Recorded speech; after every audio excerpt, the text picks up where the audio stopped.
E hoje nós vamos falar de mais um capítulo da nossa doutrina espírita tão amada, sobre obsessores, com base na questão número 907 de O Livro dos Espíritos. Pode ser estranho porque aqui a gente não vai falar dos obsessores, digamos, literais, como a gente estuda em O Livro dos Médiuns e em outras obras da codificação kardeciana, mas obsessores num sentido mais profundo, talvez até mais simbólico. E essa questão 907 de O Livro dos Espíritos fala sobre as paixões. Faz parte do livro 3º de O Livro dos Espíritos, capítulo 12, Perfeição Moral. Kardec vai perguntar: visto que o princípio das paixões está na natureza, ele é mau em si mesmo? Ao que os imortais vão dizer: não, a paixão está no excesso, acrescentado à vontade, porque o princípio foi dado ao homem para o bem, e as paixões podem levá-lo a grandes coisas, sendo o abuso que delas se faz que causa o mal. Ou seja, tudo depende do sentido, do significado que nós damos às coisas, né? O homem é que emprega as paixões a falta de limite, né? Que termina culminando no desconcerto, que não é mais o homem quem domina suas paixões, mas as paixões, ou melhor, as más paixões que a dominam. Porque, de um modo assim geral, os grandes ideais que com os quais nós nos envolvemos, né, que norteiam a nossa vida, são também paixões e que podem, com certeza, nos colocar na senda do bem.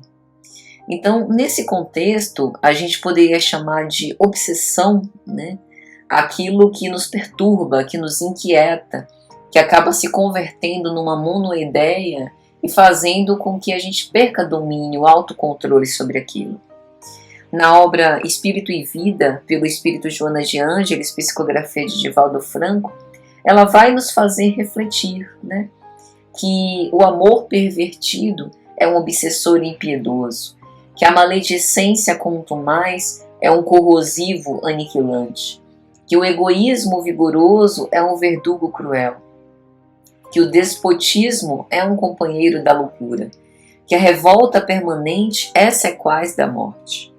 Então, a gente tem obsessão por dinheiro, fascinação pelo sexo, subjugação ao prazer, loucura pela posse, dentre outros diversos tipos de obsessores.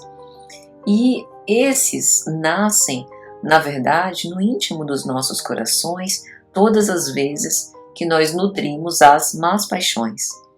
Porque, com base nesse desregramento próprio, a gente acaba fazendo permutas psíquicas que, em forma de viciação, acabam dando vida a formas mentais lamentáveis por conta dessas ondas pensamento em conúbio, em permuta.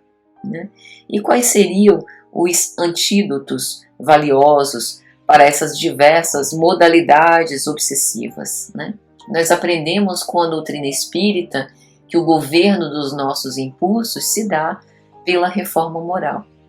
E nesse trabalho, o apelo do Cristo para todos os discípulos sinceros da sua mensagem, né, para que a gente possa perseverar nessa via redentora, tem alguns estímulos, como por exemplo a prece, que nos fornece uma armadura indestrutível, como o amor desinteressado em todas as nossas práticas de caridade, que fomenta que nós possamos subir aos cimos da vida, né? Como a paciência, que oferece sempre medicamento eficaz para que a gente não cometa uma loucura, né? Não cometa nenhum ato de impulsividade, como a exemplificação do próprio conhecimento espírita, que acaba bordando o nosso espírito de alegrias, né, rumo à felicidade.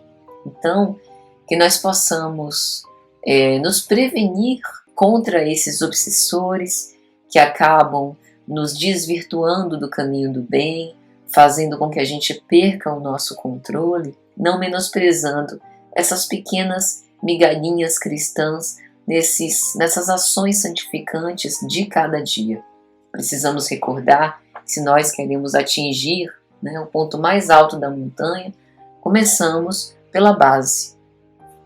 E que nesse esforço, cada pequena ação, cada pequena conquista sobre nós mesmos é importante. E que a gente fuja dos excessos, né? No que diz respeito às paixões, nós precisamos sempre trilhar pelo caminho do meio, pelo caminho da ponderação, para que a gente não cometa o abuso e não converta algo que poderia ser muito dignificante e nobre em uma saída que nos leve para o mal e nos perder de nós mesmos.